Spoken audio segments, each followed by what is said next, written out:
की बड़ी तादाद में शिरकत देखने में आई है। मुख्तलिफ शहरों में अहम सड़कें ब्लॉक हैं, जिससे ट्रैफिक का निजाम भी दरहम बरहम हो चुका है। सड़कें बंद होने से शहरियों को शदीद मुश्किलात का सामना है।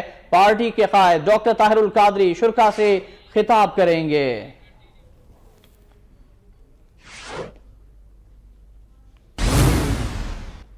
पार्टी के उम्मीदवार मीर औरंगजेब खान पंवर का पलड़ा भारी है और जीत का जश्न मनाने जियालों की बड़ी तादाद सड़कों पर आ गई है। इस हवाले से ताजा तरीन सूरत हाल जानेंगे नुमाइंदा वक्त न्यूज सिद्दीक बलोच से।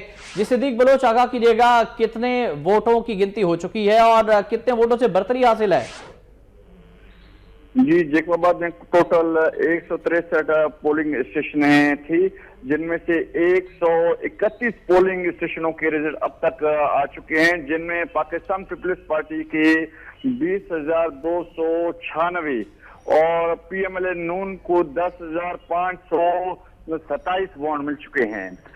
मौजूदा टाइम पर 10,000 से ज्यादा पाकिस्तान पीपल्स पार्टी पाकिस्तान मुस्लिम लीग को लीड दे रहा है और इसी खुशी में पाकिस्तान पीपल्स पार्टी के जियाले और कारकुनान लेडीज और जेंट्स सब एमएनए साहब के हाउस के सामने और डांस और रक्स कर रहे हैं। जी अच्छा, शुक्रिया आपका सिद्दीक बलोच, आपने हमें आगाह किया। जैकबाबाद PS-14 के ज़िमनी इंतखाब में वोटों की गिनती जारी है। पीपल्स पार्टी के उम्मीदवार मीर औरंगजेब खान पंवर का पलड़ा भारी है। जियाले जश्न मनाने का आगाज कर चुके हैं।